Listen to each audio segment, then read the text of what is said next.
तो अभी आप देख रहे हैं UP board class 10th mathematics का 18 नंबर प्रोग्राम।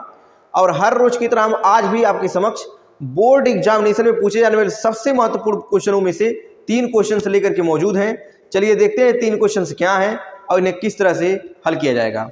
हर रोज हम आपके समक्ष 3 क्वेश्चन लेकर के प्रस्तुत होते हैं। अगर आप हाई स्कूल के स्टूडेंट हैं तो इन वीडियोज में जितने भी क्वेश्चंस हम रखे हैं इन सभी क्वेश्चनों को सीखना आपके लिए अनिवार्य है। अगर आप इन क्वेश्चनों को कर पाते हैं तो अच्छी बात है, अगर कहीं भी फंसते हैं तो इन वीडियोज की मदद से आप इन क्वेश्चनों को सीख सकते हैं। तो पहला क्वेश्चन है कि 60 मीटर ऊंचे भवन के शीर्ष से किसी मीनार के शीर्ष व पाद के अवनमन कोण क्रमशः 30 अंश तथा 60 अंश हैं।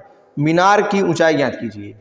तो चित्र में ये है हमारा 60 मीटर ऊंचा एक भवन और ये है हमारा मीनार।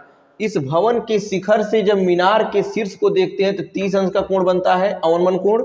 और जब इस भवन के शीर्ष से मीनार के पाद बिंदु को देखते हैं तो 60 अंश का कोण अवनमन कोण बनता है यहाँ पे। तो अगर ये 30 अंश है तो ये भी 30 अंश हो जाएगा, ये 60 अंश है तो ये भी 60 अंश हो जाएगा। मान लेते हैं जो ये हमारा मीनार है इसकी ऊंचाई इस्माइल एच है, तो अगर इसकी ऊंचाई इस्माइल एच है तो इसकी भी ऊंचाई हो जाएगा इस्माइल एच। अच्छा, ये इस्माइल एच है और ये पूरा 60 है, तो यहाँ से यहाँ तक की जो ऊंचाई लंबाई हो जाएगा ये हो जाएगा 60 माइनस एच। अब हम लिखेंगे त्रिभुज बी सी ई में। सबसे पहले लिखेंगे त्रिभुज बी सी ई में, तो लिखेंगे देखिए कैसे, समकोण त्रिभुज बी सी ई में हो जाएगा tan 60 अंश बराबर लंब यानी कि सीई बटे आधार यानी कि BC। tan 60 अंश का मान होता है करड़ी में 3, CE का मान 60 एकदम साफ साफ दिया है, BC का मान नहीं मालूम है। तो यहाँ से BC को इधर, करड़ी में 3 को इधर कर देंगे तो BC बराबर यहाँ से आ जाएगा 60 बटे करड़ी में 3। इसको लिख सकते हैं 20 गुणे 3 बटे करड़ी में 3। करड़ी में 3 से है 3 काटेंगे तो करड़ी में 3 बचेगा। मिला जुला के BC का मान जो हो जाएगा वो 20 करड़ी में 3 मीटर आ जाएगा। अब हम लिखेंगे त्रिभुज ADE में। अच्छा, अगर BC का मान 20 करड़ी में 3 है तो AD का मान भी हो जाएगा 20 करड़ी में 3।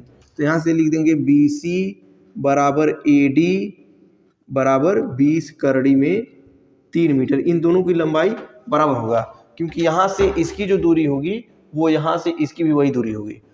तब यहाँ से लिख सकते हैं त्रिभुज ADE में लिखेंगे समकोण त्रिभुज ADE में tan 30 अंश बराबर हो जाएगा लंब क्या है DE, लंब है DE बटे आधार है AD हो जाएगा। tan 30 अंश का मान लिख देंगे 1 बटे करड़ी में 3।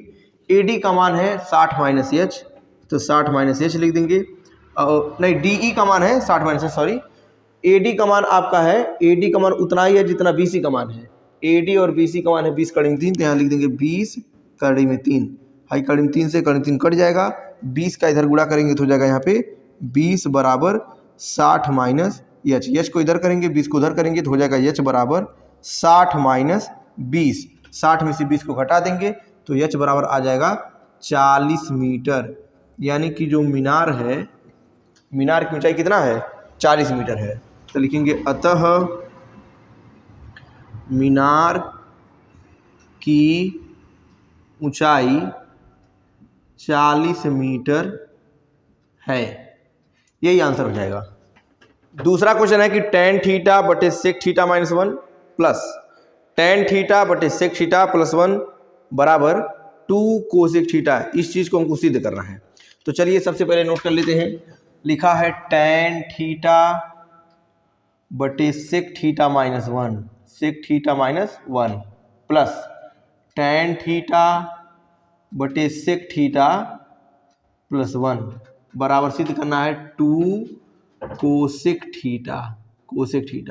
तो सबसे पहले इसमें हम LHS ले लेंगे, तो लिखेंगे LHS बराबर हो जाएगा tan थीटा बटे sec theta minus 1 plus tan theta sec theta plus 1, ये हो जाएगा। इन दोनों का हम लसागु ले लेंगे तो हो जाएगा सेक थीटा माइनस 1 एक कोष्टक में हो जाएगा और सेक थीटा प्लस 1 एक कोष्टक में हो जाएगा।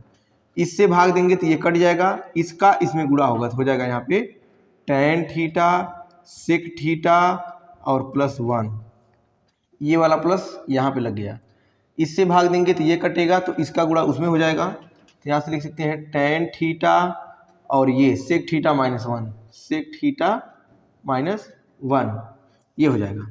अब यहाँ से tan थीटा यहाँ भी है, tan थीटा यहाँ भी है, इसको कॉमन ले लेंगे तो हो जाएगा यहाँ से tan थीटा और कोष्टक में बचेगा सेक थीटा प्लस 1 और यहाँ बचेगा सेक थीटा माइनस 1 ये बचेगा बटे सेक थीटा माइनस 1 और सेक थीटा प्लस 1, एक कोष्टक में a माइनस बी, एक कोष्टक में a प्लस बी होता है a square minus B square. तो यहाँ से लिख सकते हैं sec square theta minus 1 tan theta, ये एक में से एक खत्म हो जाएगा 2 सेक थीटा, एक सेक थीटा ये एक थीटा है तो हो जाएगा 2 सेक थीटा बटे सेक स्क्वायर थीटा माइनस 1 का फार्मूला होता है tan स्क्वायर थीटा। तो यहाँ से tan थीटा से ये स्क्वायर कट जाएगा तो बचेगा 2 और सेक थीटा को लिख सकते हैं 1 बटे काश थीटा, यहाँ हो जाएगा साइन थीटा बटे काश थीटा, साइन थीटा बटे काश थीटा, काश से काश कट जाएगा बचेगा 2 बटे साइन थीटा, बच जाएगा 2 बटे साइन थीटा, तो इसको लिख सकते हैं 2 कोसेक थीटा, यही है RHS। सबसे अंतिम क्वेश्चन है कि यदि द्विघात समीकरण 3x square minus 2kx plus 2m बराबर 0 के मूल x बराबर 2 तथा x बराबर 3 है तो k और m के मान ज्ञात कीजिए। सबसे पहले समीकरण को नोट कर लेते हैं, 3x square minus 2kx, 3x square minus 2kx और प्लस 2m बराबर 0 दे दिया है।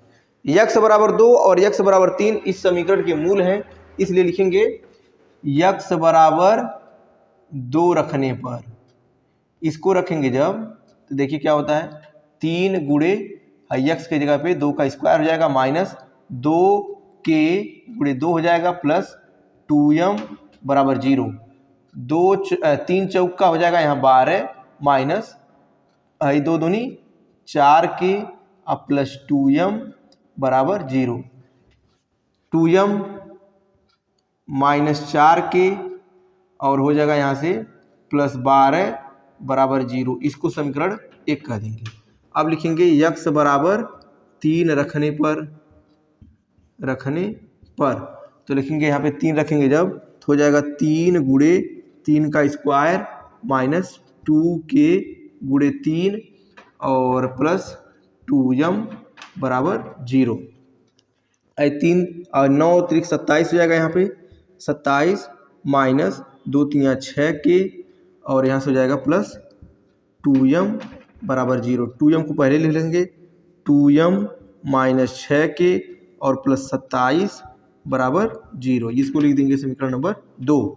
समीकरण 2 में से एक को घटा देंगे तो 2m कट जाएगा तो k का मान निकल सकता है, तो लिखेंगे समीकरण 2 माइनस 1 से, लिखेंगे समीकरण 2 माइनस 1 से, तो समीकरण 2 क्या है 2m माइनस 6k और प्लस 27 बराबर 0, ये क्या है 2m माइनस 4k और प्लस 12 बराबर 0, घटाएंगे जब तो 2m में से 2m खत्म हो जाएगा, ये यहाँ पे चिन्ह बदल जाता है, यहाँ प्लस हो जाएगा यहाँ माइनस हो जाएगा, 6 में से 4 को घटाएंगे तो हो जाएगा माइनस 2k और 27 में से 12 को घटाएंगे तो हो जाएगा आपका 15 बराबर 0।